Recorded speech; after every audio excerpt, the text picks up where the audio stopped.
মালয়েশিয়ায় ৩ বাংলাদেশি গ্রেফতার, পুলিশের বিরুদ্ধে দ্বিমুখী নীতির অভিযোগ। বিস্তারিত জানতে ভিডিওটির শেষ পর্যন্ত দেখুন।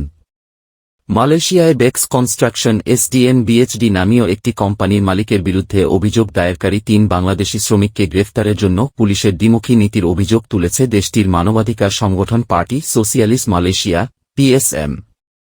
মানবাধিকার সংগঠন পার্টি সোশিয়ালিস্ট মালয়েশিয়ার ব্যুরো প্রধান এম শিবরঞ্জনীর বরাত দিয়ে শনিবার দেশটির গণমাধ্যম নিউ স্ট্রেটস টাইমস ও ফ্রি মালয়েশিয়া টুডের প্রতিবেদনে বলেছে, নিয়োগকারী কোম্পানির বিরুদ্ধে প্রশাসন কোনো ফৌজদারি ব্যবস্থা নেয়নি, বরং কর্মীদের কাজ দেয়নি, তাদের বেতন দেয়নি এবং তাদের পাসপোর্টও আটকে রেখেছে মালিকপক্ষ। কোম্পানির মালিকদের বিরুদ্ধে অভিযোগ করায় ৩ বাংলাদেশি শ্রমিককে গ্রেফতার করেছে পুলিশ এবং তাদের বিরুদ্ধে ২টি অভিযোগে ৪ দিনের রিমান্ডও নেওয়া হয়েছে।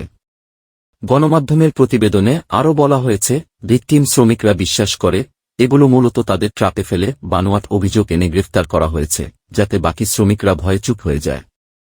শিবরঞ্জনী আরও বলেছেন, ৩ জন শ্রমিক তাদের নিয়োগকর্তার বিরুদ্ধে পুলিশ রিপোর্ট এবং শ্রম বিভাগে রিপোর্ট করেছেন। বিষয়টি শ্রম বিভাগ ও মানব সম্পদ মন্ত্রীর কাছেও উপস্থাপিত হয়েছে।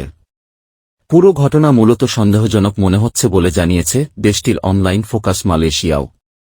তাদের এক প্রতিবেদনে জানিয়েছে, বাংলাদেশ থেকে মালয়েশিয়ায় ওয়ার্ক পারমিটের আওতায় আনা ১৬০ জন শ্রমিকের মধ্যে এই ৩ জনও ছিলেন এবং বেক্স কনস্ট্রাকশন এসডিএন বিএচডি নামীয় কোম্পানিটি তাদের কাজের জন্য প্রতি মাসে বেসিক ১৫০০ রিঙ্গিত বেতনের কথাও দিয়েছিল।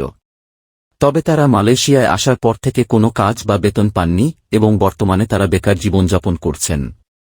তাদের এখানে নিয়ে আসার পর দেশটির রাজধানী কুয়ালালামপুরের পুত্রা ওয়ার্ল্ড ট্রেড সেন্টারের পাশে ২৮ জালান রহমাত চৌকিটের SR hostel and residence SDN বিএচডিতে রাখা হয়েছে। দেশটির মানবাধিকার কর্মী শিবরঞ্জনী বলেছেন, তাদের পাসপোর্ট তাদের কোম্পানি মালিক আটকে রেখেছেন। কোম্পানি মালিকের লোকজন কর্মীদের পাসপোর্ট ফেরত পেতে ৬,০০০ রিঙ্গিত দিতে হুমকি দিয়ে বাধ্য করেছে। তিনি বলেন, পিএসএম ৪ জানুয়ারি দেশটির সুবান জয়া শ্রম বিভাগের কাছে এ বিষয়ে অভিযোগ দায়ের করতে সহায়তা করেছিল এবং ৩ জানুয়ারি মানব সম্পদ মন্ত্রীর কার্যালয়ে এ অভিযোগটি পৌঁছে দিয়েছিল। তারপর ৭ মার্চ আমাদের একজন কর্মকর্তাকে বলা হয়েছিল যে বিভাগটি কোম্পানি মালিককে ২টি বিকল্প রাস্তার কথা বলে দিয়েছিল। এদিকে শ্রমিকদের নিয়ে কাজ করা মানবাধিকার সংগঠন পার্টি সোশিয়ালিস্ট মালয়েশিয়া পিএসএম পুলিশকে অবিলম্বে আটককৃত ৩ জন শ্রমিককে মুক্তি দিতে এবং ভিকটিম ৩ শ্রমিকদের পাসপোর্ট ফেরত দেওয়া নিশ্চিত করার আহ্বান জানিয়েছে।